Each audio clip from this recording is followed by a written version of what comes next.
सत्कार मूर्ती ज्यांना आताच 2024 मध्ये डिसेंबरच्या अखेरीला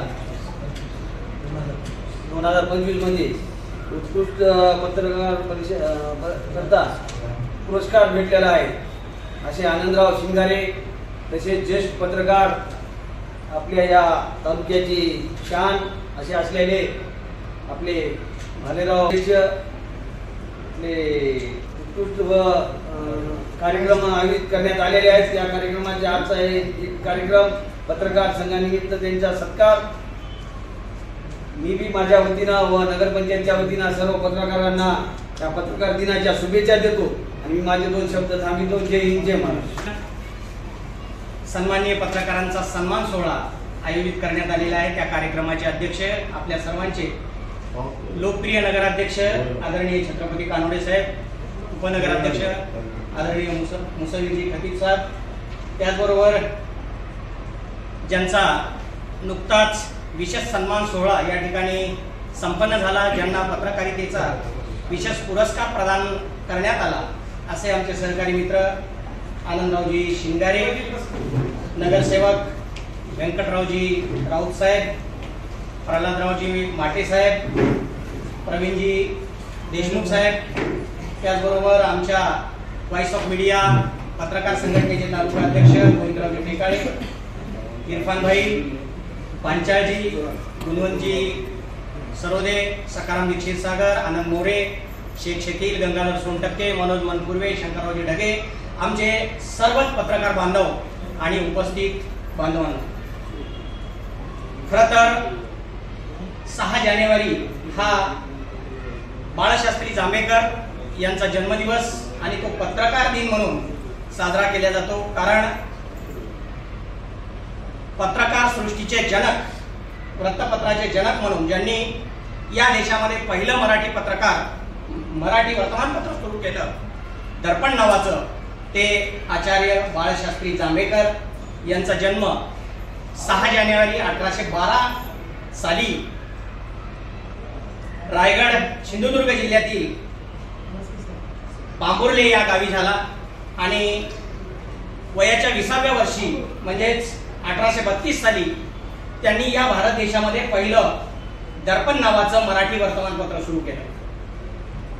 केवळ 34 वर्षाच्या त्यांच्या जीवन प्रवासामध्ये या देशात घडणाऱ्या घडामोडी, तत्कालीन पारतंत्र्य आणि त्यातून भारतवासियांचा संदेश इंग्रजांना द्यायचा, समाजामध्ये होणारे अन्याय अत्याचार दूर करायचे, या सर्व बाबीवर विशेष कटाक्षाने लक्ष देऊन त्यांनी या वर्तमानपत्रातून आपल्या व्यथा मांडल्या आणि सर्वसामान्याला न्याय मिळवून देण्याचं काम केलं। आणि त्यांच्या स्मरणार्थ तेव्हापासून 6 जानेवारी हा दर्पण दिन आणि पत्रकार दिन म्हणून साजरा केला जातो।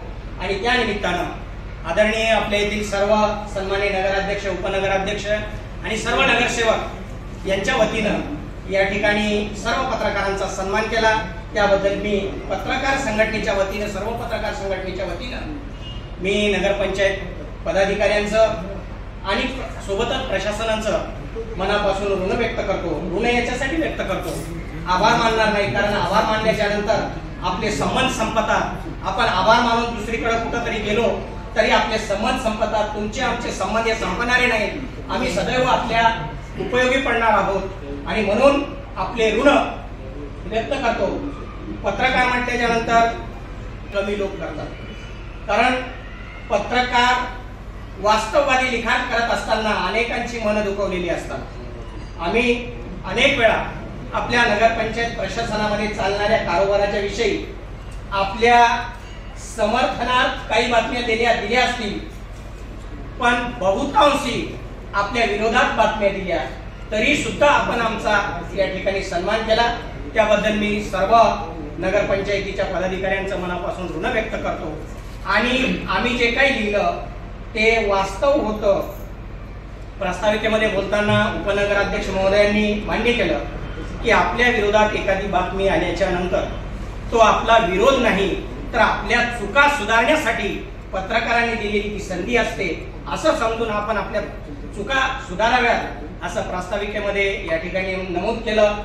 आणि खरंच समाजाच्या हिताचं जे काही आहे तेथे आम्ही लिखाण करण्याचं काम करतो आणि आमच्या सर्व पत्रकार बांधवांना सुद्धा विनंती करतो, आमच्यामध्ये काही जुने पत्रकार आहेत, काही नवीन आहेत, काही तरुण आहेत आणि तरुणांचा जोश वेगळा असतो, त्यांचं सळसळतं रक्त असतं। एखाद्याने आपला एखादा चुकीचा शब्द बोलला तर त्याचा कुठंतरी बदला घ्यायचा या उद्देशानं लिखाण केल्या जात आहे, पण तसं लिखाण पत्रकारांनी करायचं नसतं। पत्रकार हे समाजाचा आरसा असतो, आपण फक्त आरसा दाखवण्याचं काम करतो। समाज असा आहे आणि त्या आरशामध्ये दिसणारं प्रतिबिंब हे वास्तव असं आपण आपल्या लिखाणामध्ये उतरवायचं असतं, एवढंच काम पत्रकारांचं असतं। समाजामध्ये अनेक चांगल्या घटना घडतात, त्या चांगल्या घटनेचं वार्तांकन आपण करावं। कळत न कळत काही चुकीच्या घटना घडतात, जेणेकरून त्या चुकीच्या घटनेमुळं संबंध समाजामध्ये तेढ निर्माण होण्याचा प्रयत्न होतो। अशा बातम्या शक्यतोवर आपण टाळाव्यात। आपल्या बातमीमुळं कुणाचं तरी भलं होणार आहे, समाजाचं हित होणार आहे, असा उद्देश डोळ्यासमोर ठेवून आपण सर्वांनी लिखाण करावं, एवढीच अपेक्षा आजच्या या प्रसंगी व्यक्त करतो। परत एकदा नगराध्यक्ष महोदय आणि त्यांच्या सर्व सहकार्यांनी, त्यांच्या टीमनी आम्हा सर्व पत्रकारांना मायेची शाल पांघरून आमचा सन्मानातून जे पत्रकार बांधव ना दिवसाची पर्वा करतात, ना सकाळची, ना दुपारची, ना रात्रीची, ना हिव असतं, ना पाऊस असतो, ना उन्हाची, कुठल्याही प्रकारची तमा न बाळगता पत्रकारितेमध्ये स्वतःला झाकून घेणाऱ्या पत्रकार बांधवांसाठी हा आज त्यांनी ठेवलेला विशेष असा हा कार्यक्रम ठेवण्यात आलेला। त्यासाठी मी पुन्हा एकदा सर्व पत्रकार बांधवांचं तर्फे त्यांचं खरंच अंतःकरणातून सत्कार ठेवण्यात येतो, त्यांना फुलाची पाकळी देऊन त्यांचा सन्मान करण्यात येतो। त्यामुळं आम्हाला अध्यक्ष साहेब तुमच्या ह्या संकल्पनेमुळं खरंच सांगतोय, प्रत्येक पत्रकार बांधवाच्या अंतःकरणातून एक काम कमी करण्याची नाही तर एक काम जास्त करण्याची जिद्द निर्माण होते। आणि हाच कार्यक्रम नाहीये तर प्रत्येक घटकामध्ये, मग विद्यार्थी असतील, अन्य कुठला एखाद्या याच्यामध्ये लागलेला विद्यार्थी असेल नोकरीवरती, किंवा बाहेर कुठेतरी उत्कृष्ट कामगिरी करणारा एखादा सामाजिक कार्यकर्ता असेल, त्या सुद्धा कार्यकर्त्यांचं, त्या विद्यार्थ्यांचं गोड कौतुक ह्या ठिकाणी नगर अध्यक्ष व त्यांच्या टीमच्या वतीने करण्यात येते। असेच काम मी सांगतोय पत्रकार बांधवांनी स्वतः होऊन कुठेतरी दर्पण दिनानिमित्त माझी एक इच्छा होती, मी खंत व्यक्त करतोय आज या दर्पण दिनाच्या निमित्तानं, की मी काही आमच्या संघटनेच्या कार्यकर्त्यांना, पत्रकार बांधवांना कॉल केले होते की कुठल्याही एका पक्षाच्या, एका संघटनेच्या